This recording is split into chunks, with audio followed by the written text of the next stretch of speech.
Hello dear students, स्वागत है आपका हमारे यूट्यूब चैनल स्टडी होम पर।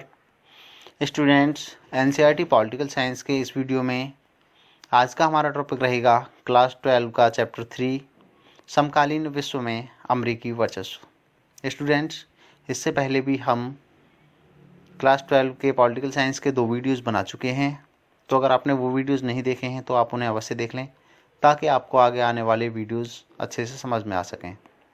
तो आइए शुरुआत करते हैं चैप्टर 3 समकालीन विश्व में अमेरिकी वर्चस्व। सबसे पहले हम इसमें इम्पोर्टेंट फैक्ट्स पर नज़र डालेंगे, उसके बाद इसके क्वेश्चन आंसर्स को करेंगे। तो शुरुआत करते हैं। अमेरिकी वर्चस्व की शुरुआत 1991 में हुई, जब सोवियत संघ का विघटन हो गया और विश्व एक ध्रुवीय हो गया। स्टूडेंट, जैसा कि हम पहले पढ़ चुके हैं कि उस समय में संपूर्ण विश्व में 2 ही महाशक्तियाँ विद्यमान थीं, एक यूएसए और दूसरी यूएसएसआर, संयुक्त राज्य अमेरिका और सोवियत संघ। लेकिन जब नवंबर 1989 में यूएसएसआर का विघटन हो गया तो एक ही ध्रुव बचा, यूएसए, संयुक्त राज्य अमेरिका, और इसी का वर्चस्व विश्व में होने लगा। इसके बाद अगस्त 1990 में इराकी राष्ट्रपति सद्दाम हुसैन ने अपने पड़ोसी देश कुवैत पर कब्जा कर लिया। संयुक्त राष्ट्र संघ द्वारा इराक के विरुद्ध बल प्रयोग की अनुमति को अमेरिकी राष्ट्रपति जॉर्ज बुश ने नई विश्व व्यवस्था की संज्ञा दी। जब इराकी राष्ट्रपति सद्दाम हुसैन ने 1990 में अपने पड़ोसी देश कुवैत पर कब्जा कर लिया तो संयुक्त राष्ट्र संघ द्वारा इराक के विरुद्ध बल का प्रयोग की अनुमति अमेरिकी राष्ट्रपति तत्कालीन उस टाइम पे थे जॉर्ज बुश, उन्होंने इसको नई विश्व व्यवस्था की संज्ञा दी। वर्चस्व यानी हेजेमनी शब्द का अर्थ है कि सभी क्षेत्रों जैसे सैन्य, आर्थिक, राजनीतिक एवं सांस्कृतिक क्षेत्रों में अंतर्राष्ट्रीय स्तर पर एकमात्र शक्ति केंद्र होना। अमेरिकी राष्ट्रपति बिल क्लिंटन लगातार 2 कार्यकालों यानी जनवरी 1993 से जनवरी 2001 तक राष्ट्रपति पद पर रहे। इन्होंने अमेरिका को घरेलू रूप से अधिक मजबूत किया और अंतर्राष्ट्रीय स्तर पर लोकतंत्र को बढ़ावा, जलवायु परिवर्तन तथा विश्व व्यापार जैसे नरम मुद्दों पर ही ध्यान केंद्रित किया। इसके बाद आते हैं अमेरिका के सैन्य अभियान। अमेरिका ने कौन कौन से सैन्य अभियान किए, आइए देखते हैं। अमेरिका के सैन्य अभियान, number 1, operation desert storm. Operation desert storm, उस टाइम पे अमेरिकी राष्ट्रपति थे जॉर्ज बुश सीनियर, और ये कब हुआ ऑपरेशन? 1991 में। और ये किसके बारे में था? 34 देशों की बहुराष्ट्रीय सेना द्वारा इराक के खिलाफ, जिसने अपने पड़ोसी देश कुवैत पर अनाधिकृत यानी अवैध रूप से कब्जा कर लिया था। इसे प्रथम खाड़ी युद्ध, कंप्यूटर युद्ध या वीडियो गेम वार भी कहा गया। और इसका परिणाम क्या हुआ? कुवैत मुक्त कराया गया। दूसरा ऑपरेशन था, इसका सैन्य अभियान था operation infinite reach. Operation infinite reach, और उस टाइम पे अमेरिकी राष्ट्रपति थे बिल क्लिंटन। ये हुआ 1998 में। और ये किसके बारे में था? नैरोबी यानी केन्या तथा दार ए सलाम तंजानिया के अमेरिकी दूतावासों पर बमबारी के विरोध में सूडान एवं अफगानिस्तान में अल-कायदा के ठिकानों पर क्रूज मिसाइलों से हमला किया गया था। और इसका परिणाम हुआ कि अल-कायदा को मुंह तोड़ जवाब दिया गया इसके द्वारा। आगे है नंबर 3, ऑपरेशन एंड्यूरिंग फ्रीडम। और उस टाइम अमेरिकी राष्ट्रपति 2001 में 9/11 की घटना की प्रतिक्रिया स्वरूप अल-कायदा और अफगानिस्तान के तालिबानी शासन के विरुद्ध विश्व में आतंकवाद के विरुद्ध विश्वव्यापी युद्ध हुआ। और इसका परिणाम हुआ कि तालिबान की समाप्ति और अलकायदा का कमज़ोर पड़ना। अगला था ऑपरेशन इराकी फ्रीडम। ये भी जॉर्ज डब्ल्यू बुश के शासनकाल में हुआ और इसका टाइम पीरियड था 2003। संयुक्त राष्ट्र की अनुमति के बिना इराक पर आक्रमण और सुरक्षा परिषद की द्वारा आलोचना, और इसके द्वारा हुआ सद्दाम हुसैन का अंत। इसके बाद आते हैं 11 सितंबर 2001 के दिन 19 अपहरणकर्ताओं द्वारा, जिनका संबंध आतंकवादी गुट अल-कायदा से माना गया, 4 अमेरिकी व्यावसायिक विमानों यानी कॉमर्शियल फ्लाइट्स पर कब्जा कर लिया गया था। इनमें से 2 विमानों को न्यूयॉर्क स्थित वर्ल्ड ट्रेड सेंटर से टकराया गया। इसे 9/11 की घटना कहा गया, क्योंकि ये 11 सितंबर को हुई थी, इसलिए इसको 9/11 की घटना कहा गया। इस हमले में लगभग 3000 लोग मारे गए। इसके विरोध में अमेरिका ने आतंकवाद के खिलाफ विश्वव्यापी युद्ध छेड़ दिया। इसके बाद ऑपरेशन इराकी फ्रीडम को सैन्य और राजनीतिक धरातल पर असफल माना गया, क्योंकि इसमें 3000 अमेरिकी सैनिक, बड़ी संख्या में इराकी सैनिक और लगभग 50,000 निर्दोष नागरिक मारे गए थे। अमेरिकी सैन्य खर्च व सैन्य प्रौद्योगिकी की गुणवत्ता इतनी अधिक है कि किसी देश के लिए इस मामले में उसकी बराबरी कर पाना फिलहाल संभव नहीं है। अमेरिका की ढांचागत ताकत, जिसमें समुद्री व्यापार मार्ग, SLOCs, इंटरनेट आदि शामिल हैं। इसके अलावा MBA की डिग्री और अमेरिकी मुद्रा डॉलर का प्रभाव इसके आर्थिक वर्चस्व को बढ़ा देते हैं। ब्रेटन वुड प्रणाली की संस्थाएं, अंतर्राष्ट्रीय मुद्रा कोष यानी IMF और विश्व बैंक पर भी अमेरिका का वर्चस्व है। नीली जीन्स, मैकडोनाल्ड आदि अमेरिका के सांस्कृतिक वर्चस्व के उदाहरण हैं, जिसमें विचारधारा, खान पान, रहन सहन, रीति रिवाज और भाषा के धरातल पर अमेरिका का वर्चस्व कायम हो रहा है। इसके अंतर्गत जोर जबरदस्ती से नहीं बल्कि रजामंदी से बात मनवाई जाती है। अमेरिकी शक्ति के रास्ते में 3 मुख्य अवरोध हैं। नंबर 1, क्या क्या अवरोध हैं? नंबर 1, अमेरिका की संस्थागत बनावट, जिसमें सरकार के तीनों अंगों यथा व्यवस्थापिका, कार्यपालिका और न्यायपालिका एक दूसरे के ऊपर नियंत्रण रखते हुए स्वतंत्रतापूर्वक कार्य करते हैं। दूसरा, अमेरिकी समाज की प्रकृति उन्मुक्त है। यह अमेरिका के विदेशी सैन्य अभियानों पर अंकुश रखने की बड़ी भूमिका निभाती है। इसके बाद तीसरा है नाटो। इन देशों में बाजार मूलक अर्थव्यवस्था चलती है। नाटो में शामिल देश अमेरिका के वर्चस्व पर अंकुश लगा सकते हैं। वर्चस्व को बचाने के उपाय क्या किए गए हैं? नंबर 1, बैंडवैगन नीति। इसका अर्थ है कि वर्चस्व जनित अवसरों का लाभ उठाते हुए विकास करना। यह है बैंडवैगन नीति, वर्चस्व जनित अवसरों का लाभ उठाते हुए विकास करना। दूसरा, अपने को छिपा लेने की नीति, ताकि वर्चस्व वाले देशों की नज़र ना पड़े। तीसरा, राज्येतर संस्थाएं जैसे स्वयंसेवी संगठन, कलाकार और बुद्धिजीवी मिलकर अमेरिका वर्चस्व का प्रतिकार करते हैं। अब आइए नज़र डालते हैं भारत अमेरिकी संबंधों पर। भारत अमेरिकी संबंध शीत युद्ध की समाप्ति के बाद भारत द्वारा उदारीकरण एवं वैश्वीकरण की नीति अपनाने के कारण महत्वपूर्ण हो गए हैं। भारत अब अमेरिका की विदेश नीति में महत्वपूर्ण स्थान रखता है। इसके प्रमुख लक्षण परिलक्षित हो रहे हैं, जैसे कि अमेरिका आज भारत का सबसे बड़ा व्यापारिक साझेदार है। दूसरा, अमेरिका के प्रत्येक राष्ट्राध्यक्ष का भारत से संबंध प्रगाढ़ करने हेतु भारत की यात्रा। अगला है अमेरिका में बसे अनिवासी भारतीयों यानी एनआरआई जो हैं, खासकर सिलिकॉन वैली में दबदबा है उनका।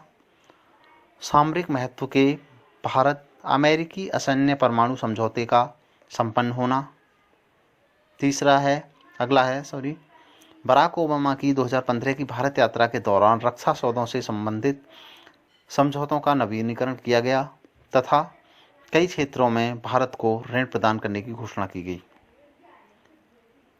वर्तमान अमेरिकी राष्ट्रपति डोनाल्ड ट्रंप यानी जो अमेरिका के अभी जो राष्ट्रपति थे डोनाल्ड ट्रंप, अब है जो बाइडेन। तो अमेरिकी राष्ट्रपति डोनाल्ड ट्रंप की आउटसोर्सिंग संबंधी नीति से भारत व्यापारिक हित प्रभावित होने की संभावना है। वर्तमान में दोनों देशों के प्रमुखों ने एक दूसरे के देशों की यात्रा के लिए आमंत्रित किया है, जो दोनों देशों के मध्य सौहार्दपूर्ण संबंध बनाने की दिशा में सार्थक कदम साबित होगा।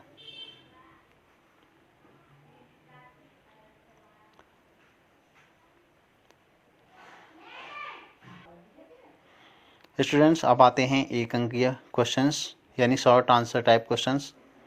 इनमें पहला क्वेश्चन है कि अमेरिकी वर्चस्व की शुरुआत कब हुई। जैसे कि हमने पहले ही पढ़ा है, अमेरिकी वर्चस्व की शुरुआत सोवियत संघ के विघटन के बाद 1991 में हुई। 1991 में। पेंटागन क्या है? अगला क्वेश्चन है पेंटागन क्या है। पेंटागन है अमेरिकी रक्षा मुख्यालय। रक्षा मुख्यालय है ये।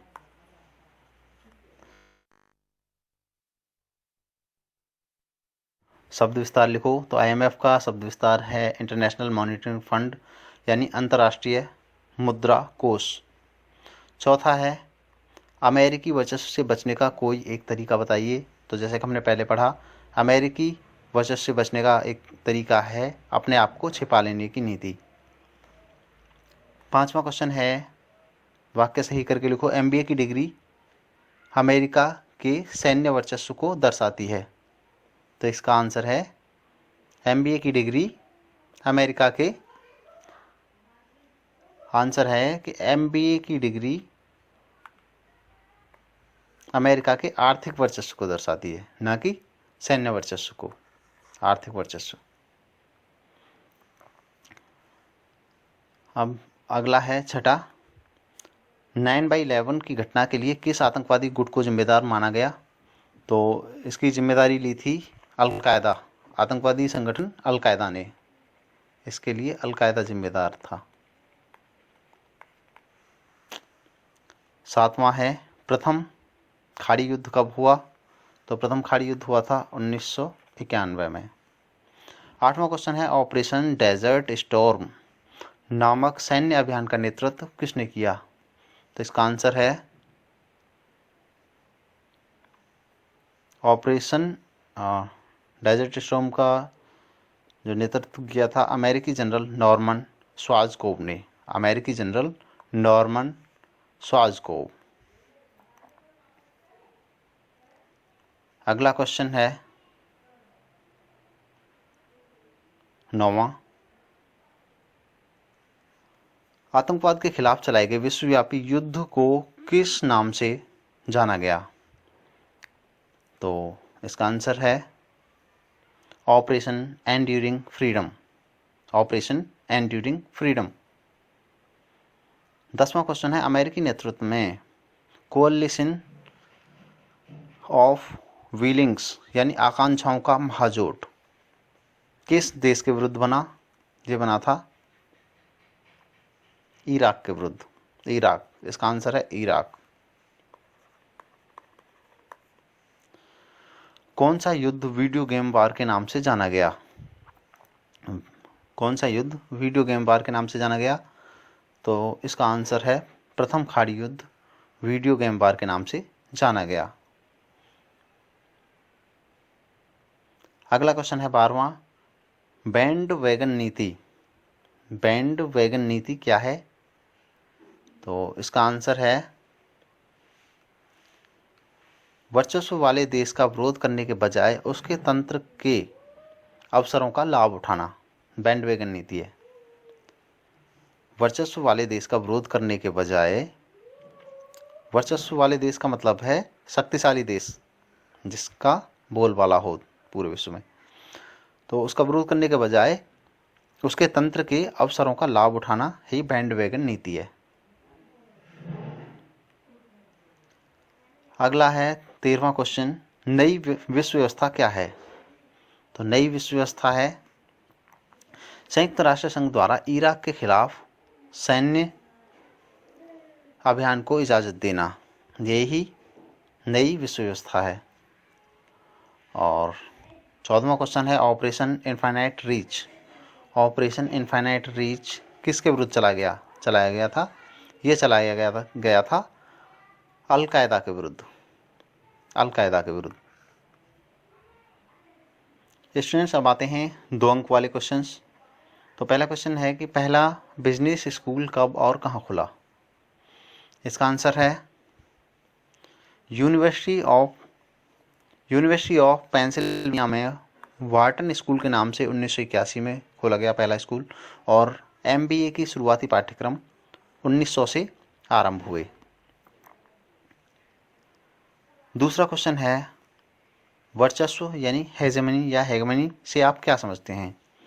तो जैसे कि हम पहले भी पढ़ चुके हैं कि दूसरे के व्यवहार को प्रभावित या नियंत्रित करने की क्षमता, जिससे कि वह प्रत्येक बात मान ले, वर्चस्व कहलाता है।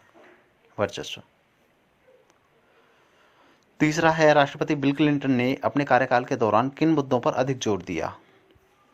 इसका आंसर है तीसरा, लोकतंत्र को बढ़ावा, जलवायु परिवर्तन और विश्व व्यापार जैसे नरम मुद्दों पर जोर दिया। चौथा क्वेश्चन है प्रथम खाड़ी युद्ध किन 2 पक्षों के बीच लड़ा गया था? तो इसका आंसर है इराक और अमेरिका द्वारा निर्देशित उपदेशों की सेना के बीच, यानी एक तरफ से इराक को फेवर करने वाले देश और दूसरी तरफ से अमेरिका को फेवर करने वाले देश। 5वां क्वेश्चन है 9/11 की घटना से आप क्या समझते हैं? 9/11 का मतलब है 11 सितंबर की घटना। 11 सितंबर 2001 को 19 अपहरणकर्ताओं द्वारा, जिनका संबंध अलकायदा से माना गया था, ने विमानों का अपहरण करके 2 को न्यूयॉर्क स्थित वर्ल्ड ट्रेड सेंटर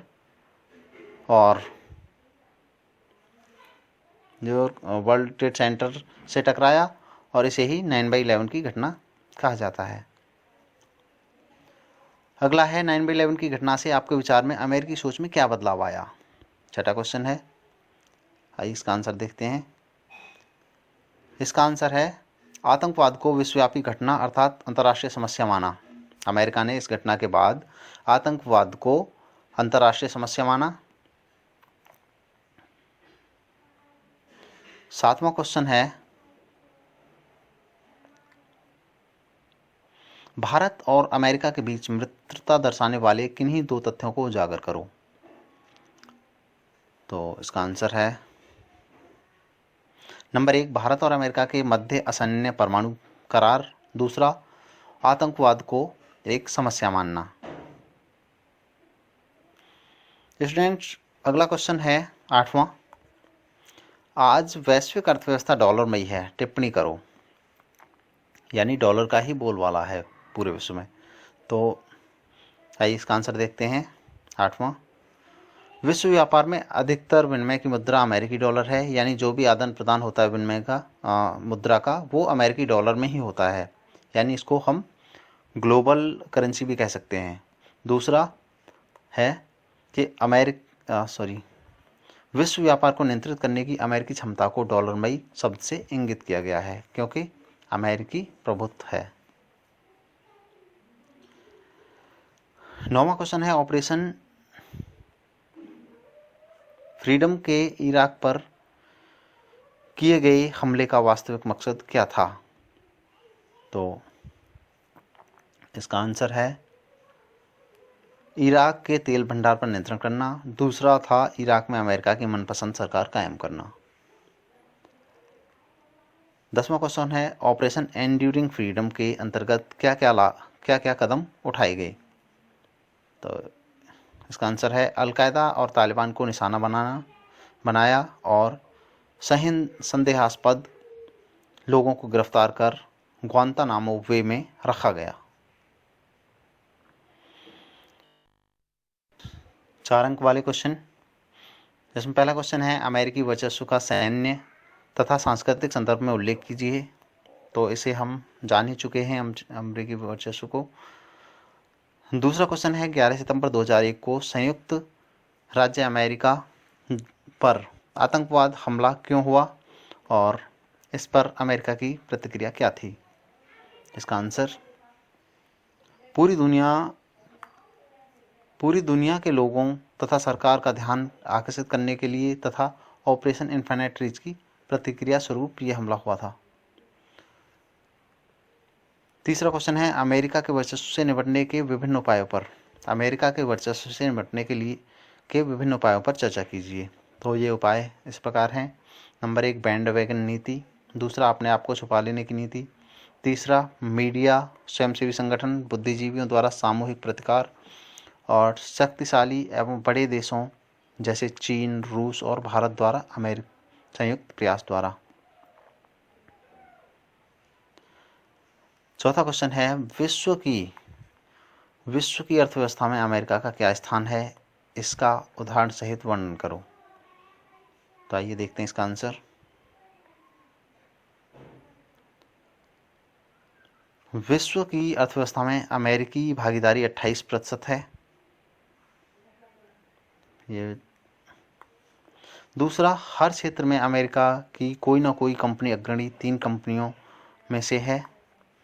प्रमुख आर्थिक संगठन जैसे IMF, विश्व बैंक और विश्व व्यापार संगठन पर अमेरिका का दबदबा है और वर्ल्ड वेब वाइड यानी WWW या इंटरनेट पर अमेरिकी प्रभुत्व और MBA की डिग्री। स्टूडेंट्स आगे आते हैं 5 अंक वाले क्वेश्चन, जो कि अवतरण को पढ़ के आपको आंसर देना है। अवतरण को ध्यान से पढ़िए और संबंधित प्रश्नों को उत्तर दीजिए। अवतरण इस प्रकार है। 1992 में बिल क्लिंटन अमेरिका के राष्ट्रपति बने। क्लिंटन ने विदेश नीति की जगह घरेलू नीति को अपने चुनाव प्रचार का निशाना बनाया था। क्लिंटन 1996 में दोबारा चुनाव जीते और इस तरह वह 8 सालों तक राष्ट्रपति पद पर बने रहे। क्लिंटन के दौर में ऐसा जान पड़ता था कि अमेरिका ने अपने को घरेलू मामलों तक सीमित कर लिया है। विदेशी नीति के मामले में क्लिंटन सरकार ने सैन्य शक्ति और सुरक्षा जैसी कठोर राजनीति की जगह लोकतंत्र के बढ़ावे, जलवायु परिवर्तन और विश्व व्यापार जैसे नरम मुद्दों पर ध्यान केंद्रित किया। तो इसमें हमें आंसर देने हैं। पहला क्वेश्चन है कि 1992 में राष्ट्रपति बने बिल क्लिंटन किस पार्टी के उम्मीदवार थे तथा उन्होंने किस उम्मीदवार को हराया था। तो राष्ट्रपति बने बिल क्लिंटन डेमोक्रेटिक पार्टी के उम्मीदवार थे और उन्होंने हराया था जॉर्ज बुश सीनियर को। इसके अलावा दूसरा है क्लिंटन के चुनाव प्रचार के मुख्य मुद्दे क्या थे। तो उनके चुनाव प्रचार के मुख्य मुद्दे थे घरेलू रूप से अमेरिका को मजबूत बनाना। आगे है तीसरा है क्लिंटन ने किन मुद्दों को अपने कार्यकाल के दौरान उठाया। तो इसका आंसर है लोकतंत्र के बढ़ावे, जलवायु परिवर्तन तथा विश्व व्यापार जैसे नरम मुद्दों पर अपना ध्यान केंद्रित किया। स्टूडेंट्स अगला क्वेश्चन इस कार्टून पे बेस्ड है। आप देख सकते हैं ये शक्तिशाली कार्टून और इस पर कई देशों के नाम लिखे गए हैं जैसे Kazakhstan, Afghanistan, Pakistan, Libya, Oman आदि कई देशों के नाम लिखे गए हैं। तो इस पे आधारित क्वेश्चंस का आंसर हमें देने हैं। पहला क्वेश्चन है कि उपरोक्त कार्टून का पहला क्वेश्चन है यह बलिष्ठ सैनिक कौन से देश का प्रतिनिधित्व करता है। तो यह बलिष्ठ सैनिक प्रतिनिधित्व करता है अमेरिका का। सैनिक की वर्दी पर इतने देशों के नाम क्यों लिखे गए हैं? इतने देशों के नाम इसलिए लिखे गए हैं कि ये उन देशों के नाम हैं जिन देशों पर अमेरिका आक्रमण कर चुका है और वहाँ पे उसका वर्चस्व है। तीसरा क्वेश्चन है कि यह कार्टून अंतर्राष्ट्रीय समुदाय को क्या संदेश देता है? यह अंतर्राष्ट्रीय समुदाय को संदेश देता है कि वर्तमान में अमेरिका विश्व की एकमात्र महाशक्ति है और विश्व के किसी भी भाग में अपने हितों को आगे बढ़ा सकता है, यानी कि संपूर्ण विश्व में अमेरिका का वर्चस्व है। स्टूडेंट्स, आगे आते हैं 6 अंक वाले क्वेश्चन। इनमें पहला क्वेश्चन है कि अमेरिकी वर्चस्व की राह में 3 अवरोध कौन कौन से हैं, स्पष्ट करो। तो ये 3 अवरोध हैं, इस प्रकार हैं। नंबर 1, अमेरिका की संस्थागत बनावट। दूसरा, अमेरिकी समाज की उन्मुख प्रकृति। और तीसरा है नाटो। दूसरा क्वेश्चन है अमेरिकी वर्चस्व को उसकी सैन्य शक्ति, ढांचागत वर्चस्व तथा सांस्कृतिक वर्चस्व के रूप में व्याख्या करो। तो ये हम पहले महत्वपूर्ण बिंदुओं में जान ही चुके हैं। संयुक्त राज्य अमेरिका के साथ भारत के संबंध किस प्रकार के होने चाहिए, इसके बारे में भारत के अंदर 3 विभिन्न दृष्टिकोणों का विश्लेषण कीजिए। तो स्टूडेंट्स, का आंसर है भारत को अमेरिका से दूरी बनाए रखनी चाहिए और उसे अपनी व्यापक राष्ट्रीय शक्ति पर ध्यान केंद्रित करना चाहिए। दूसरा, भारत को अमेरिकी वर्चस्व और आपसी समझ का यथासंभव अपने हित में लाभ उठाना चाहिए। अमेरिका का विरोध करना व्यर्थ होगा और अंततः भारत को क्षति पहुंचेगी। तीसरा है भारत को विकासशील देशों का गठबंधन बनाने में नेतृत्व देना चाहिए।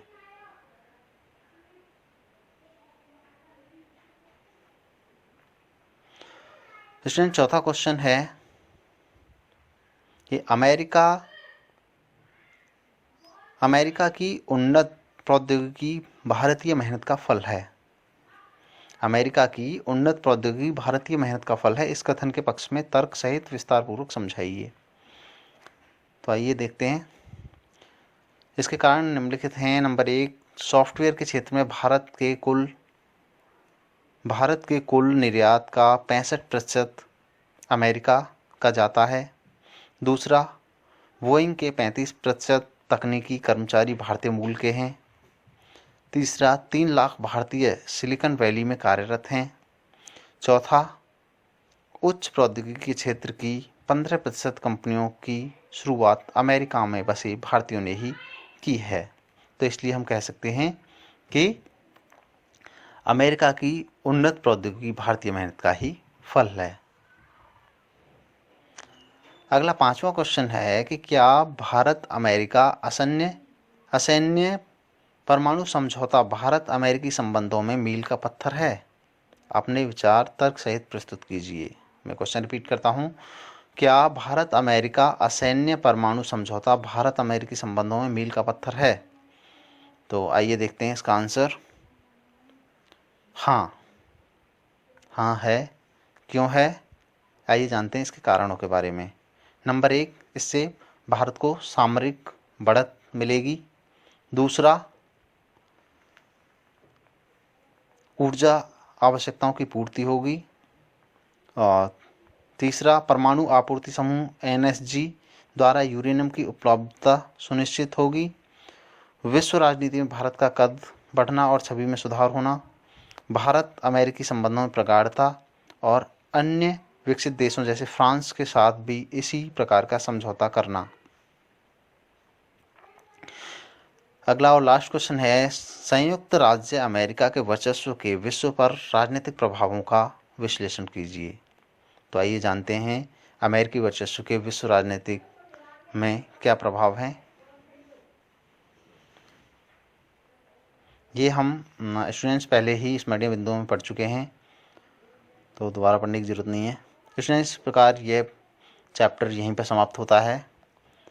आपको हमारे ये वीडियो कैसा लगा आप हमें कमेंट करके ज़रूर बताएं। अगर अच्छा लगा है तो आप इसे लाइक करें, दोस्तों के साथ शेयर करें, साथ ही हमारा चैनल सब्सक्राइब करना ना भूलें। धन्यवाद।